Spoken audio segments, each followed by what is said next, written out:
Tell me your story. Tell me your story. How did it all start? Do you remember? Oh, now what happened? How did it stop? This is Small Business Origins. What's up, everybody? Welcome back to another episode of Small Business Origins. I'm your host, as always, John Kelley, aka John the Marketer on Instagram and TikTok, and you're tuned in. It's our nationwide search. We're looking for entrepreneurs that have a story to tell. And joining me virtually in the studio from Los Angeles, California, I've got an entrepreneur that wants to do just that. We're talking with Jason Scott with 120 VC. Jason, welcome to the show, man. Hey, John, thanks for having me. I'm excited about today. Heck yeah, I'm excited too, man. Just going over everything, looking at the type of person you are. I know you say you're a regular guy, but I feel like you have some hellacious stories back there that are just going to pique all of our interest. But before we hop into that stuff, we always have to start out with an icebreaker question. And today's icebreaker question is, would you rather see the beginning of the universe or the end of the universe? Oh, the beginning. Easy. How did it all? It's so many questions. And, I'm thinking at the end, there's not enough time for question answering, I don't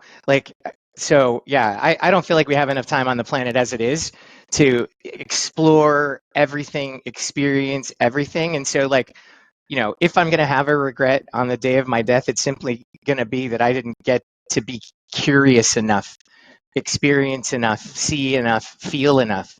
So the beginning for sure.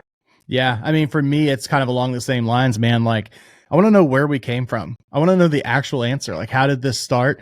Who's right in the religious debate, all of those things. I want to know exactly what happened that brought us here. Once you know the end, it's almost like, what's the point? What's the point? If I know how it's going to end and I know when it's going to end, what difference is it going to make for me compared to if I know where we came from and I have all those answers now and I can implement that into my daily life and live life to my fullest until the end of the universe? That's the way to go, I think. Yeah, absolutely. Experiences change us. Yeah, that experiences change us. And I feel like it may not be for the better if you find out when things are going to end. I mean, I don't know what the timeline is. If we've got a couple of days, 1 week, a year, or 3,000 years left. I don't know, but I feel like it would probably change the way some of us do things already, just looking at the way people act in society, not knowing when the end is. Well, how do you enjoy anything with that hanging over your head? Amen. But Jason, we're here to talk about you, man. Tell me, where did you come from? How'd you get into entrepreneurship? What's your origin story? I'll try to keep it as short as possible. It's simple. I grew up in Los Angeles, California. My parents weren't together very long. And so my mom, at the time they called the position a secretary, didn't make very much money. And so we didn't live in a great neighborhood. I remember walking to kindergarten, and on the way to kindergarten, I got jumped at recess. I got jumped at lunch. I got jumped. And that day after school, I figured out that I was really a fast runner. Because I didn't get jumped on the way home. So, fast forward all the way through at 17, just to kind of get away from home, I joined the Navy.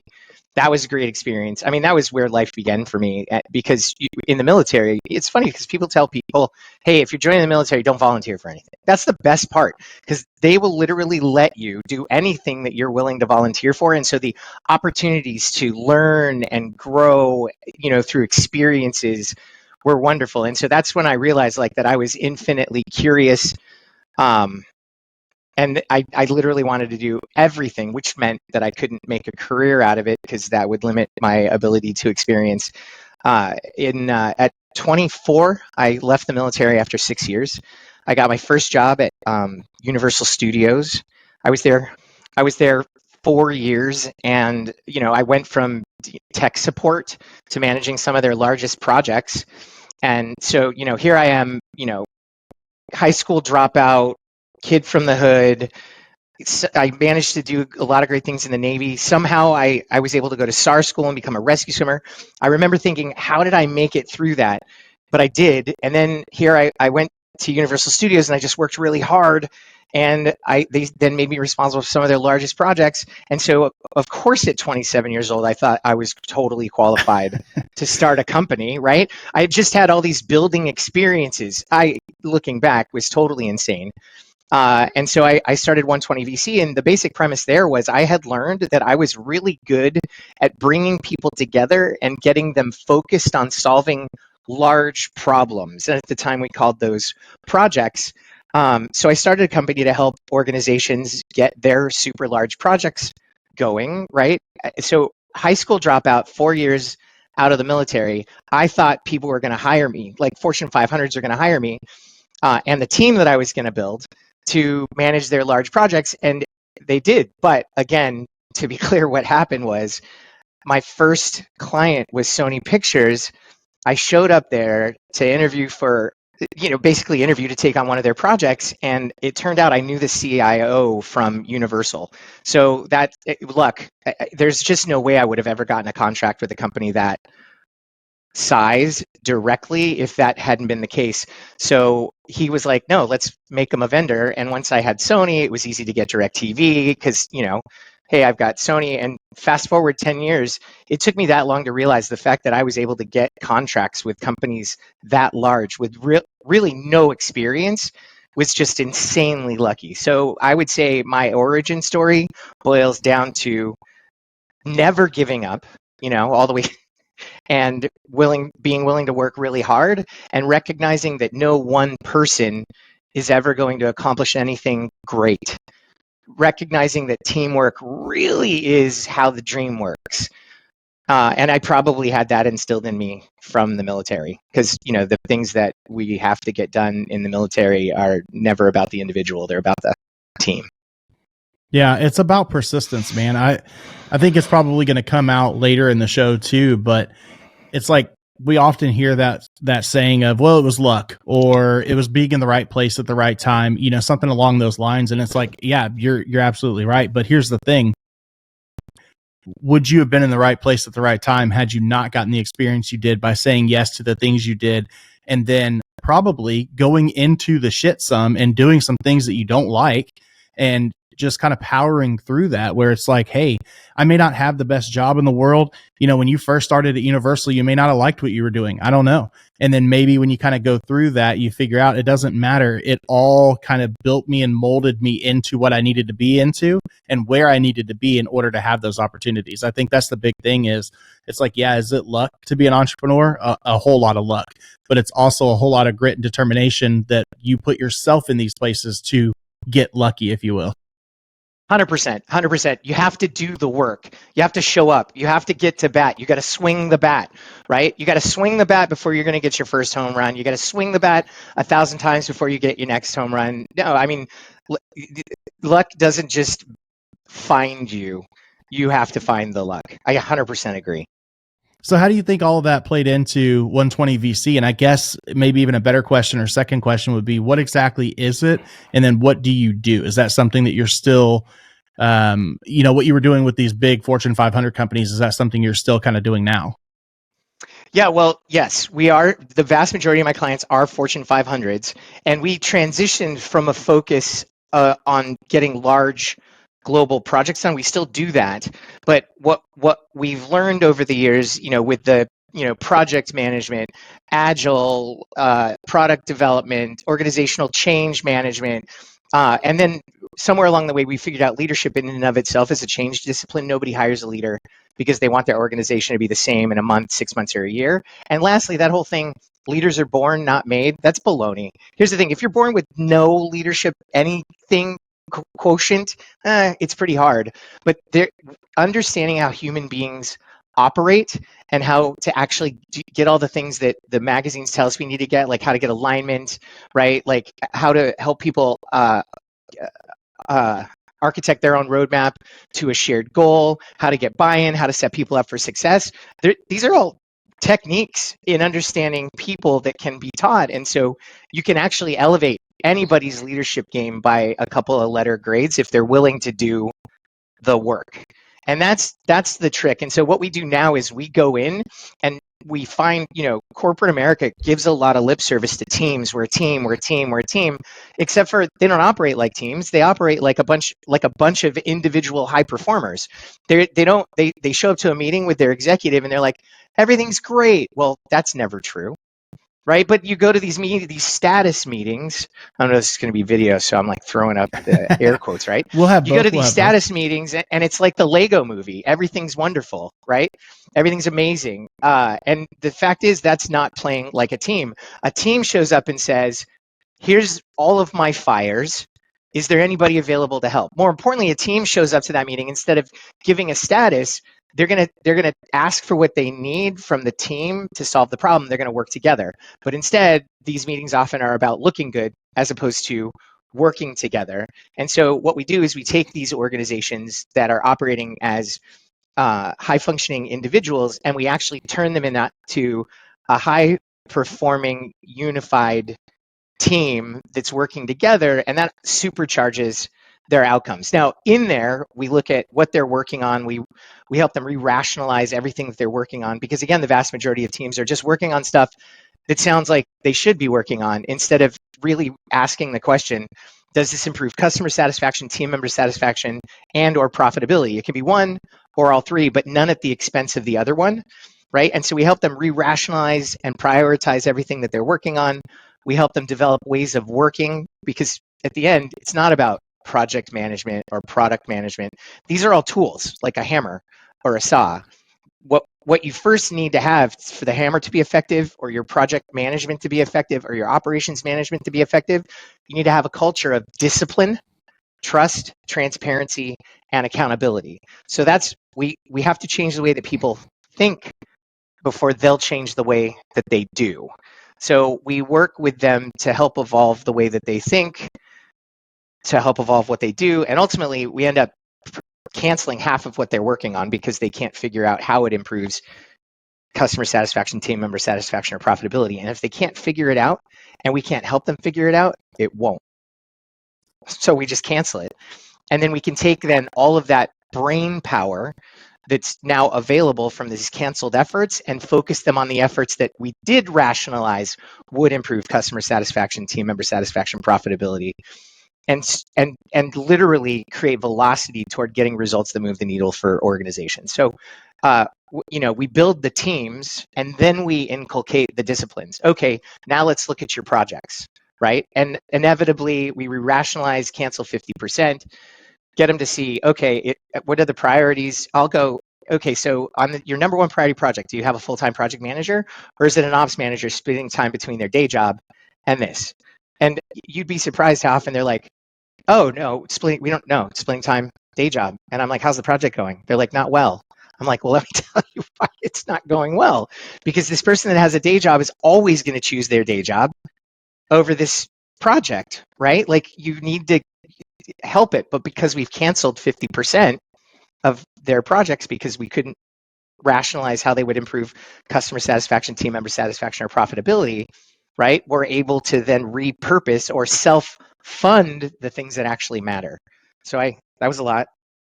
Yeah, no, but it's great information. I mean, it seems like, so you're kind of doing some project management / efficiency, as well as like some leadership stuff, as well as just like some operations work, as far as, consulting and then actually implementing these processes. Yeah, leadership. We build high functioning leadership teams that get the things done their organization needs to get done, the things that matter.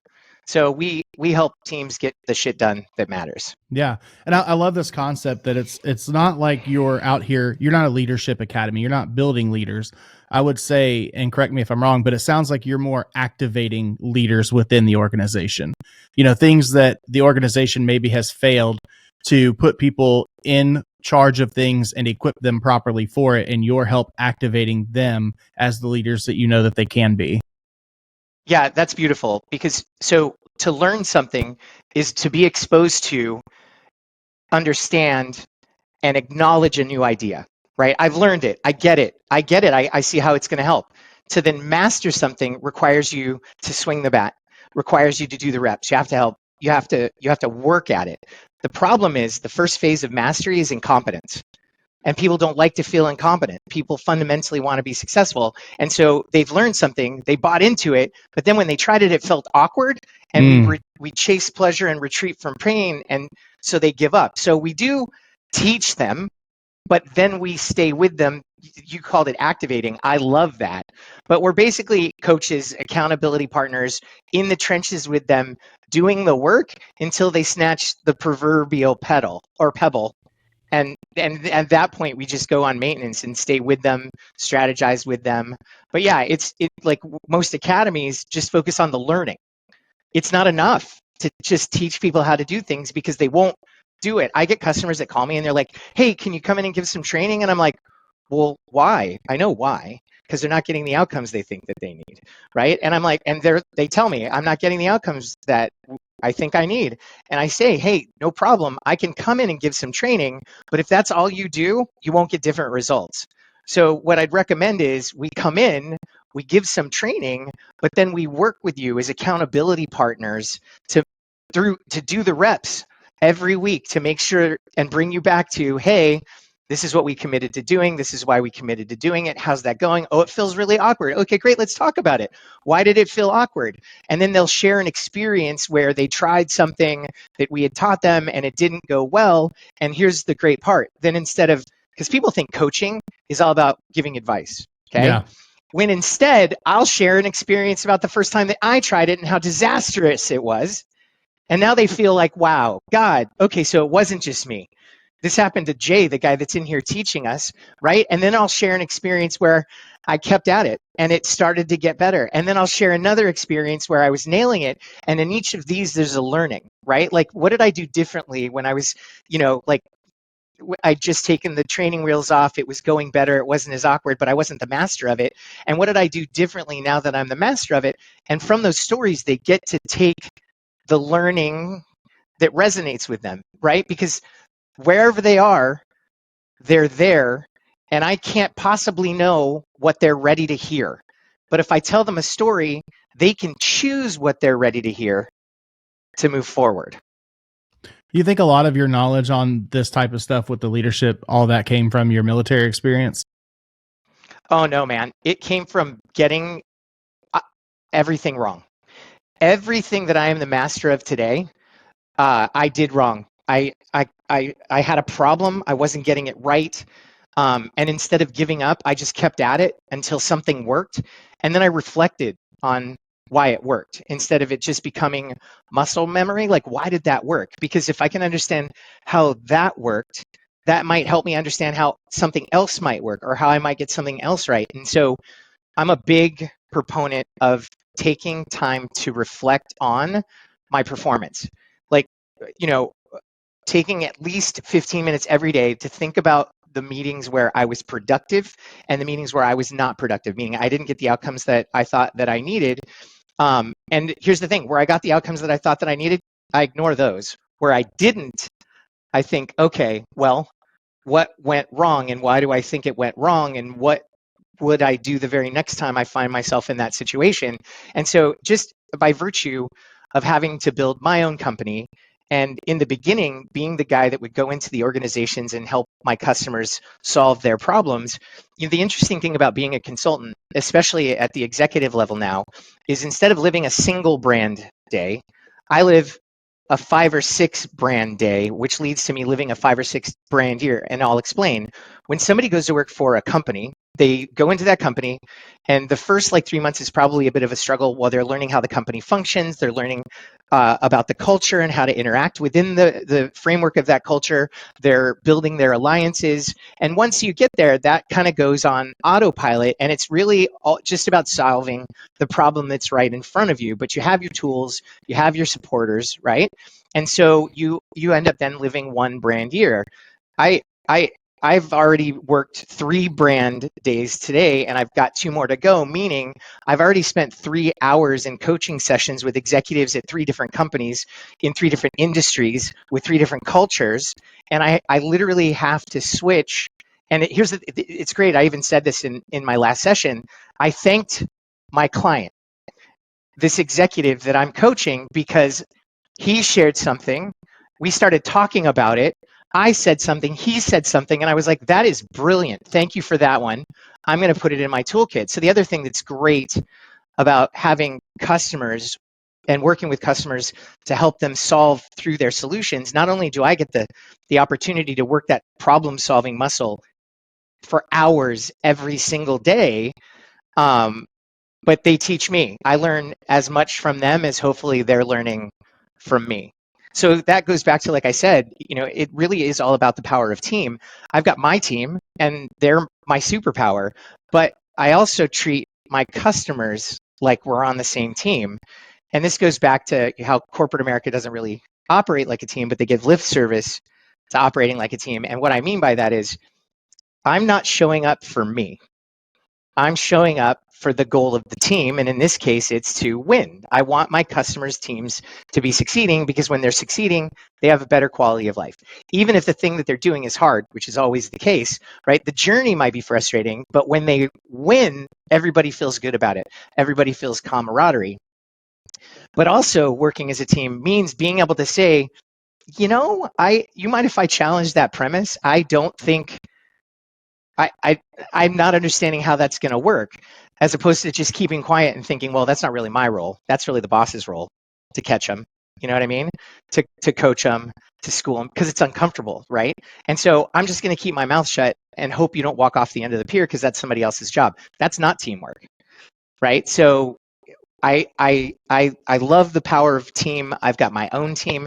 And the other thing that's really great about high performing teams, there's no boss.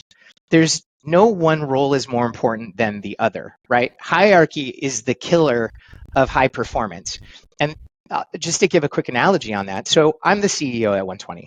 I've got a head of operations. I have a CFO. I've got a head of transformation practices. And a couple more, but let's just leave it there. So let's say, and head of marketing. So it's not unusual for the head of marketing to come pitch me on some great idea that's going to cost money. It's his job. Okay. So I get a call one day from my CFO, and she's like, why Andrew called me and he wants to spend money. Do you know about this? And I was like, no. I was like, what'd you say? She was like, I told him no. I was like, good. That's your job. Just anybody listening that's a CFO, just know your job is to say no. Okay. Keep that money in the bank. So I went to Andrew and I was like, what are you doing? He goes, I went to Colleen. She shut it down. I was like, well, of course she did. She's not going to approve something that I'm not excited about, right? Because I'm the strategy guy. That's my job, to say, this is where we're going. I said, so pitch me. And he pitched me. I got really excited about it. We went back to her and she tried to say no. Okay. But I pitched her. Now, I didn't go to her as the CEO and say, you need to spend the money, because that's not my decision. She's the CFO. She's the most appropriate person to decide whether we spend the money. But she's relying on me to be on top of strategy. And in part of that pitch to her, it's how this marketing thing that Andrew wants to spend money on drives strategy that makes money that she's willing to invest in, right? And so in that way, we are all leaders and followers, in the sense that when it comes to subject matter expertise, Andrew's the most appropriate person to suggest this is how we market. Okay. Colleen's the most appropriate person to say this is how we spend our money. I'm the most appropriate person to say this is where we're going in the future. Okay. And so when Andrew's coming to me and pitching a marketing idea, who's leading? I mean, he is. He is. Right. So I'm the CEO, right? I'm the most powerful person in the room. Everybody would say I'm the leader. But the truth is, I am a leader on the team, and I am the leader of strategy, and I'm the tiebreaker. But Andrew, when he comes to me and he pitches me on this, he's the leader. And now here's the thing. Am I just going to follow? No, because we're a team. So if he pitches me and I think it's a good idea, I'm going to be like, oh, I see how it's a good idea. Let's go pitch it to Colleen and see if we could get her to write a check, right? But if I don't think it's a good idea, I'm going to challenge him, not as the CEO, but as his teammate. Moreover, there's times where I am a great strategist. I am. I get paid to be a strategist. This is how I help my clients. And I can't tell you how many dumb ideas my team has helped me see that I've had. And so, I go to Andrew, or I go to Colleen, or I go to Jake in operations, and I'm like, hey, I've got a great idea. I'm leading. Cool. I'm strategy. It's in my wheelhouse. And Jake's listening to the good idea, and he looks at me and he goes, and by the way, it's usually Jake, because he's the one that's got to deliver on my crazy ideas. He's like, dude, I don't see how that's going to work, man. And he challenges me. In that challenge, who's leading? He's leading, but he's also being a good team member. to me, right? And so we believe that the most appropriate person to make the play or make the call is the leader, and we all constructively challenge to have each other's back. So it's not about hierarchy, it's really about role. And we follow when other people are pitching great ideas. We lead based on our subject matter expertise, and we lead when we're challenging because we're not clear on how it's going to create value for the team. So I think a lot of people get scared of that mentality because when you ask that question, that's the very first thing I thought of is, he's leading because he's the one who's pitching the idea to you. He's telling you. Now, ultimately, while he's doing that leading, exactly what you said is that you're still in control as far as being the boss. If you want to say no for any reason, you can. I know I see you shaking your head. Like I know that obviously you have to empower them, which is going to give them that power, right? Obviously that is in the word. That's what I'm saying. But what I mean is that by empowering them, you're not taking away from yourself. You're not taking away from your company or your business. Well, empowering doesn't mean everybody gets to do whatever they want, even though that's sort of the general thought on it. But back to, I still have the final say, right? I'm the leader. I'm the most powerful person in the room. Having the final say is in my job description. Now, if I have the final say all the time at the expense of my team members' ideas, I will also have the final say about driving them out the door. They'll just leave, right? So you know how you said, but I could just shut it down. I mean, I could, but a better way to acknowledge that, to approach that final say is, and when would I have to approach the final say? I would have to approach the final say when we together can't align on an approach that we both think will work. So somebody pitches something, I challenge, I pitch something, they challenge. The idea is to ask questions and challenge, causing light bulb moments. Just, it's being a good leader, regardless of who's leading, is very much being what you are right now, like a podcast host. It's being curious. So somebody pitches an idea and you're like, your mind judges. I don't think that's going to work. Well, they do. So get curious. Hey, why do you think that's going to work? What do you do if this happens, right? You ask questions, and oftentimes you'll find what you're missing. You'll ask a question, they'll give you an answer, and suddenly you're like, boom, I get it now. Now we both think it'll work. Cool, you should go do that. Or I might ask a question and they might say, ooh, I hadn't thought of that. Well, I would do that. Ooh, that changes how I would do it. I would do this. Cool. Yeah. Well, now we're both on the same page. What they then, when they pivoted and they were like, well, I would do this, we both think it'll work. Good leadership. And it was I led by challenging, they led by challenging, I led by challenging, like we're leading each other. It's called teamwork, right? Now, there are times when I'm doing that in a team setting, there's 4 or 5 of us with my team or with my customer's team. And you know what? We just can't see eye to eye. There's like a consensus, but there's a couple of people. This is, okay, I can make the final call when it's my team, right? But that's terrible. It just shuts people down. It communicates whether you tell them, I trust you, I love you, but we're going to do it my way. They hear, he doesn't value me, right? Yep. And I learned this from Ron Glickman, CIO at Trader Joe's. And I think he learned it from Tony D'Attino, the father of Six Sigma. Anyway, I want to give credit before I throw out somebody else's work. Right. There's a difference between agreement and commitment. Agreement is in your mind. Like if you just don't agree, you can't agree. Like you can't change that, right? But commitment is, I will do it. I will commit to doing that. So the technique that I use that I learned from Ron is when I find myself in that situation where I have to make the call, I'm going to say to everybody, listen, I want to acknowledge that we don't all think this is going to work, which means there's risk. But the greater risk is sitting here and doing nothing, is being immovable. We have to do something. And the only way to learn what's the right or the wrong thing is to try something, because our results will be reflective of whether this was a good idea or not. I said, so let's commit to an experiment, okay? This is the way that I want us to go forward, okay? I'm not saying it's right, and I'm not asking everybody to agree, but what I'm asking all of us to do is commit to it and then keep our eyes wide open as we're moving forward, because this has the potential to be the right way as much as it has the potential to be the wrong way. But as soon as we take a step, we're going to learn. Is it cold outside? Is it icy? Is it raining? We have to take a step forward. And so instead of making the call or leveraging my authority, I ask them to align with me, to just make a commitment to me. And no matter how this works out, we're in this together. And so we're either going to succeed together, we're going to pivot together, because we certainly aren't going to fail. But if we do fail, we'll fail together. I think that two things are important there, and that's one, being open to failure. You know, Elon Musk talks quite a bit about the fact that if you're not failing, you're not innovating. Because you're not in order anything. for you, in order for you to change, get better, and continue on, especially we've seen with like COVID and the number of things that have hit entrepreneurs and businesses from everywhere from mom and pop shops on Main Street in small town America to the big Fortune 500 companies. If you're not constantly changing what you're doing to adapt to the new year that you're in, then you're going to fall by the wayside. You're going to go away. You're not going to last very long because you're only going to be in season for so long. You've got to change. So failure is going to happen. The other important thing is that if you have the right people on your team, this is something that just kind of clicked with me as you were talking.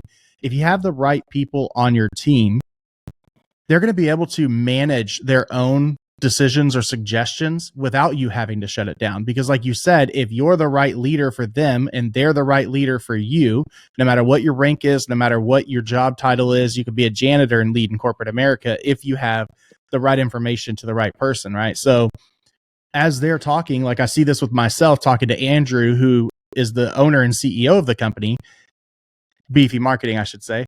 As I'm talking to him, when I bring something up, he doesn't have to say, no, we're not going to do it, shut me down and make me feel unwanted or not important or anything else. He can bring up these challenges, like you said. And because I'm the right type of person that wants this company to be successful, when he brings that challenge up, it's not about me overcoming the challenge so I can win.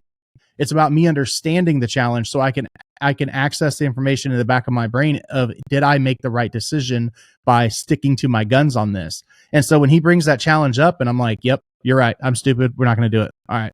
Yeah, I want to drop that, right? Or a lot of times what happens is we'll have the conversation and say, okay, so obviously this challenge is good enough that this is probably not going to work in the current fashion. How can we change this together to make this work, or should we pivot to a different type of idea or response?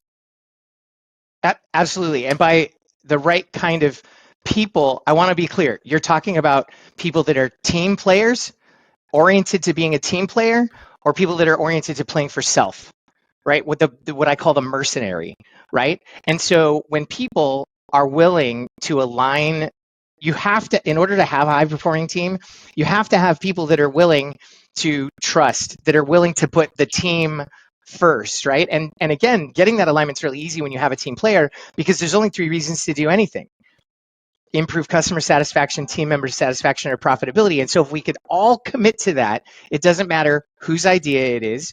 It doesn't matter if your idea was the best idea the first time, because we're going to all work together to figure out how your idea does one of these 3 things. And if we can't, we're going to throw it out and we're going to look for a new idea together, right? So, if that's the biggest thing, when you have people on your team that are like, oh, that's my space, stay out of it. Oh, don't step on my toes, right? That person is a toxic team member. That person you can't trust to have your back.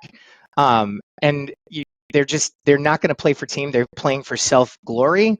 And therefore, with that one person on your team, you will never achieve greatness. I would take 5 mediocre performers that are willing to play for team, then 2 high-performing superstars that just wanted to play for themselves, and will outplay them all day long.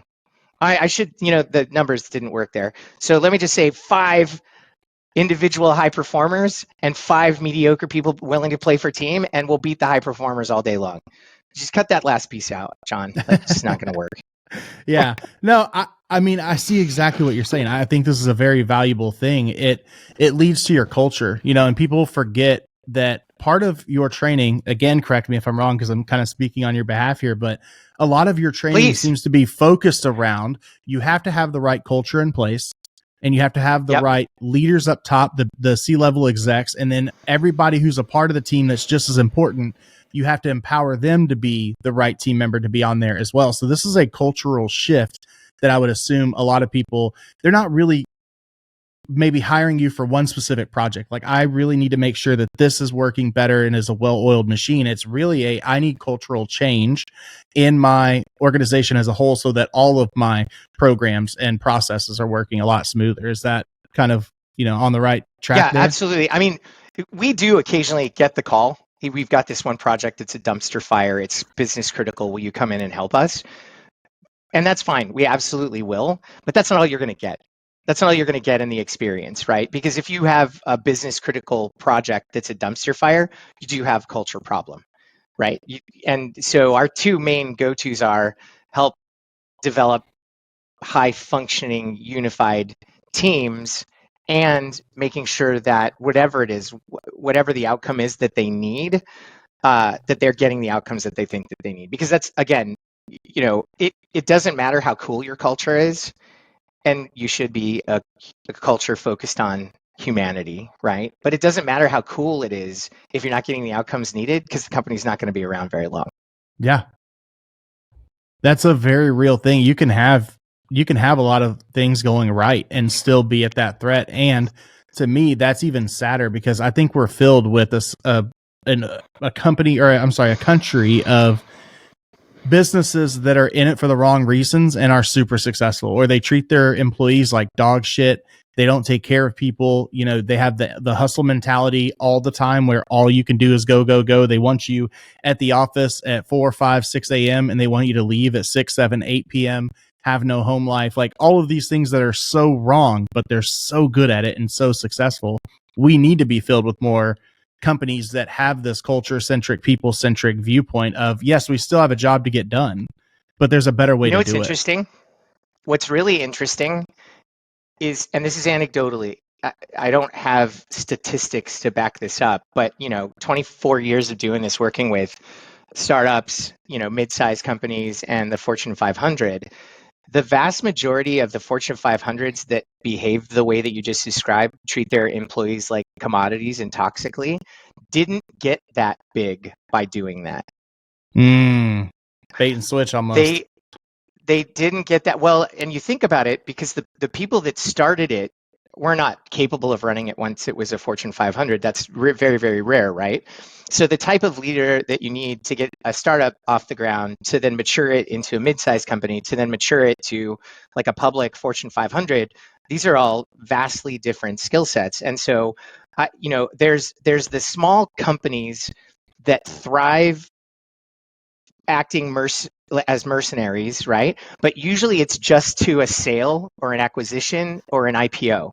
To scale from a startup or a small company to a Fortune 500, dude, it's not possible unless you can get a whole lot of people to buy in to your mission.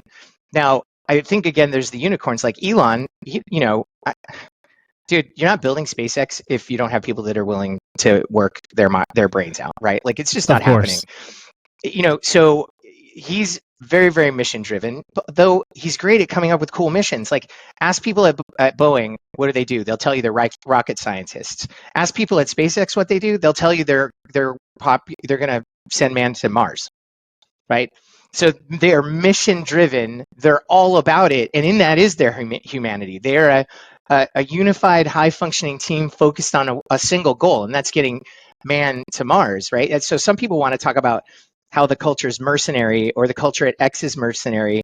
No, the culture at X, the culture at Tesla, the culture at SpaceX is GSD. And that's what it takes to accomplish these huge things. That said, Walmart, like, hey, it's this big work culture. Everybody looks at it as this, this giant box store, the biggest on the planet. They don't care about people. But dude, I forget the name of the founder, like Walter or whatever it is. He was 100% customer focused, team member focused, and he grew that company with an eye on humanity. Go out and do the research until he died. And then somebody else took it and made it the behemoth that it is today. And now it's, like always under scrutiny, always being criticized, right? Like Google was great, great, great, great, became a behemoth. And then recently, and our darling for 25 years, and then recently put profit before humanity. And now they're just getting murdered in the press, right? Like, I think they're under investigation, antitrust, all that thing. They've got to break up big tech. And so I look at these companies that are doing what you've described, the large companies that are doing what you described. And I think vast majority of the time, they didn't get there by behaving that way, and they're not going to stay there by behaving that way. Like they're going to nosedive. They're going to head downhill. Nobody's wearing a badge of honor that works at GE anymore, though it used to be a huge badge of honor, right? And so the little companies or the mid-sized companies, they just can't become a big company by behaving that way. They just can't. So where it looks like they're being mercenary, it's because they're ascribing to a goal that's bigger than themselves, right? Whole Foods, no reason to be mercenary. We could just hug each other every day because what we're doing is we're nourishing people's souls. And that company became the leader in healthy food and organic food because John Mackey cared about his team members. And then it got snatched up by Amazon. And it's, I'm not going to say Amazon is a great, great company, but they don't have the same culture that Whole Foods does. And I don't think that Whole Foods holds the same image anymore now that it's owned by Amazon. I'm sure. And, let me say too, before we just ultimately demonize and write off any company that has grown and gone through that, it goes back to what we initially talked about. And that is that failure is not just an option. Failure is something that's going to happen and should happen. So, oh my God, I think that stands to reason as well, that it's like, a company like Amazon, don't get me wrong, I have strong hatred for some of the things that they've done that you can read about in your marketing textbooks in college and everything else, where they're, warring over diapers and trying to shut down an entire company just to win the diaper war so that ultimately they could win a retail war. And it's like, half of it is genius and respectable, and then the other half is despicable. But guess what? Sometimes a big company like that's going to learn from those mistakes too. And sometimes that is going to be their failure so that they can turn around and do a 180 and then all of a sudden get back to people before profit. Bezos has always held that Amazon was going to go bankrupt at some point. Just reinforcing your point just now. Absolutely. Right? We're going to lose our way. We're going to get things wrong. And we then, in that moment, have choice. Do we want to learn from it and course correct, or do we want to keep doing the same thing over and over and expecting different results? So, do I have to be, Amazon or Sony or Trader Joe's to work with you, or can I be a smaller company as well? Is there something I can learn from you and kind of, gather some of that knowledge without having a big budget and needing someone to come into my place to help me out? Absolutely. So we used to, the answer 10 years ago would have been no. But it became a problem for us. We were like, God, we can only help people that can afford to pay several of us $200 an hour for 6 months or a year. And we thought we could do better. And so that's when I started writing books. So, a lot of the stuff that I talk about these days, there needs to be a couple more books. But ideally, what we wanted to do in the publishing of the books was allow somebody to benefit from our experience for as low as $6.99. And in fact, if you then attend one of our 90-minute online talks for $40, we give you the code to download the book for free. So for $40, you can come and get wisdom. And then we do offer coaching services, which are relatively inexpensive if you can get your organization to pay for it. So we, for individuals looking to up their game, and when I coaching, it's not that like huggy, touchy feely. I mean, we're about the human. We deal in humanity, but it's performance coaching. It's, hey, you learned this thing because you wanted to get different results, and now we're going to help you stay accountability. So I like to refer more to our performance coaching as really just your accountability partner. Just like if you were to get like a coach at the gym, they're going to be like, hey, you committed to showing up on Thursdays to lift heavy weights. Let's lift heavy weights today, right? Like, how did it go last week? Oh, I did this, I pulled this. Okay, well, we're going to try this today to work that out, right? And so not only your accountability partner, but to be your guide in the adoption. And we have those available as low as $350 a month for a single session. I always recommend 2 sessions. So that's like $700 for 2 coaching sessions a month. And then, of course, all scales all the way up to full service. But frankly, having somebody that has helped Fortune 500 teams in the Fortune 500 organize and start getting the results that they need to turn around a situation that contributes now to both sides of the P&L, not just the loss, but on the profit side, to sit with you and listen to what you've got going on and coach you 2 hours a month has a significant impact.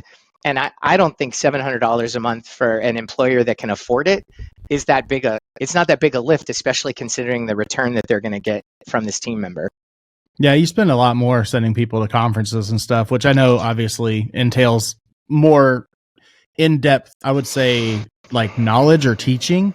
But honestly, once again, though, like you said, you don't get that follow-up behind it, which is the action. I'm with you 100%. Like being on a fire truck, man, it's really given me a lot of leadership skills and knowledge that, of course, I learned while I went through some of the college hour classes that I had to take. And I've learned as I've gone through some of the leadership training at work and whatnot. But it really gives you an idea of how much you have to do in order to master it. Because you're right, mastery, it's not just learning it. You can learn it. That's great. Right. And it's not just doing it. You can do it once, twice, 3 times. But once you've done it enough times that you cannot fail at it anymore, that's when you've mastered it. And I don't think any of us ever truly get there for the big important things. We just have to strive to by being well practiced and knowing we're going to make as little mistakes every time we implement it as possible. So I'm with you, man. It's the action that's more important. We need somebody to hold us accountable and say, okay, yeah, you talked a big game about setting up this new process. Show me the last one that you ran. Oh, well, I had 3 that qualified to run that process, but I never used it because it was just easier to do it the old way. Okay. Right. We need somebody to bring that up. And here's the thing. And then be empathetic about it. I totally get how you got here. Let me help you. Yeah.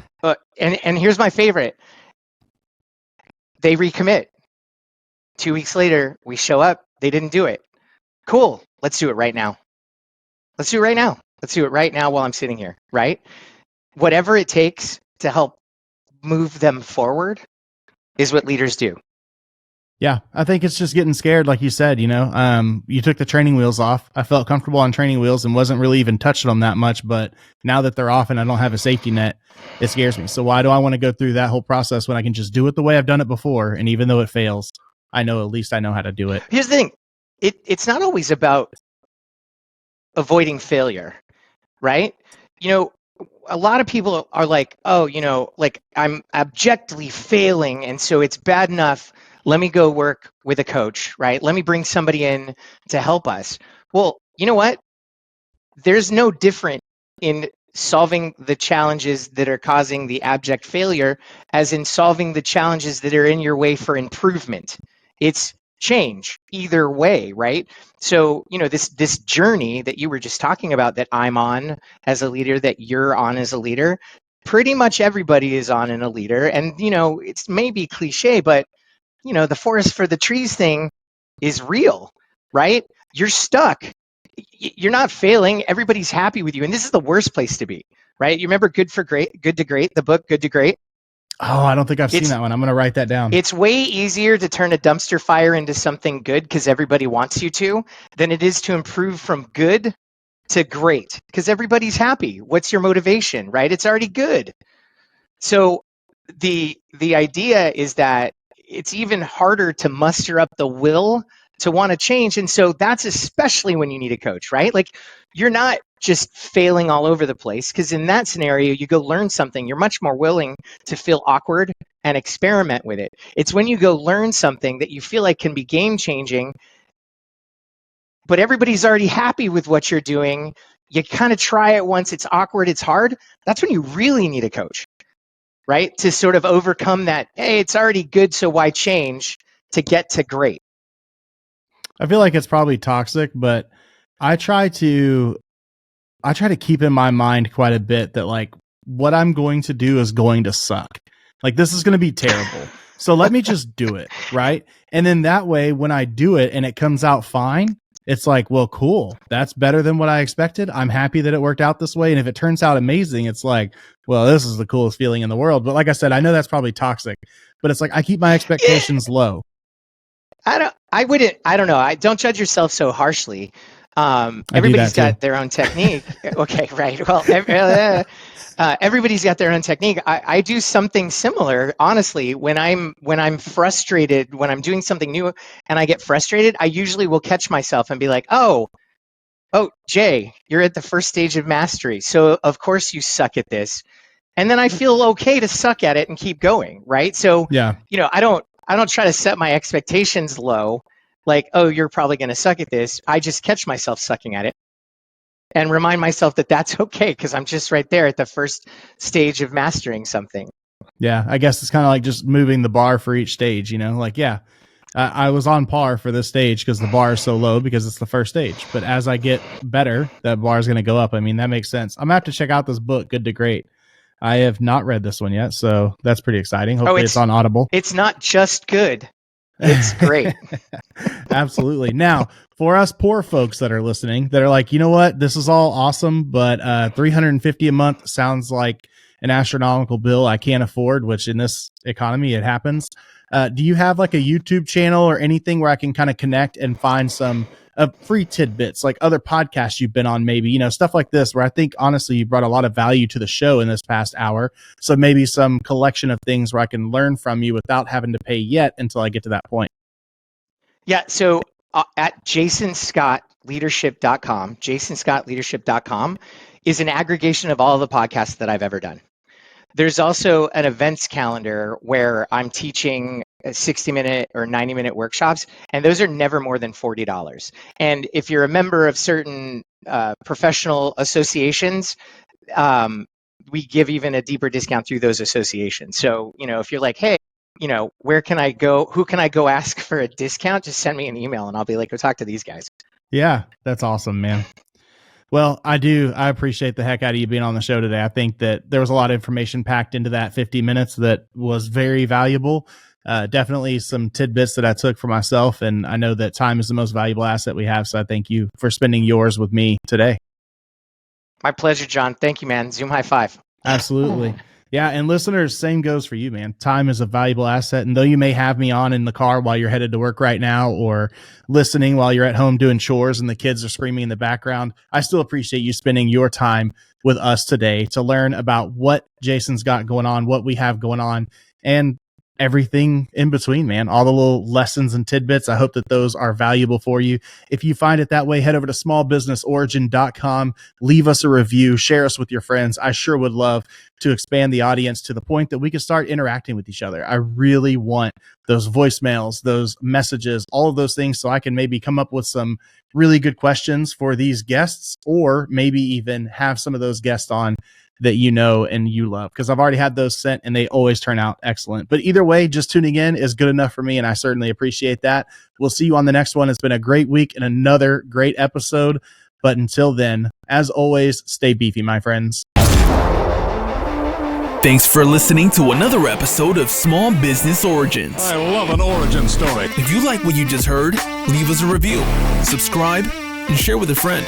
You guys, check this out. They're going to love it. You're going to love it.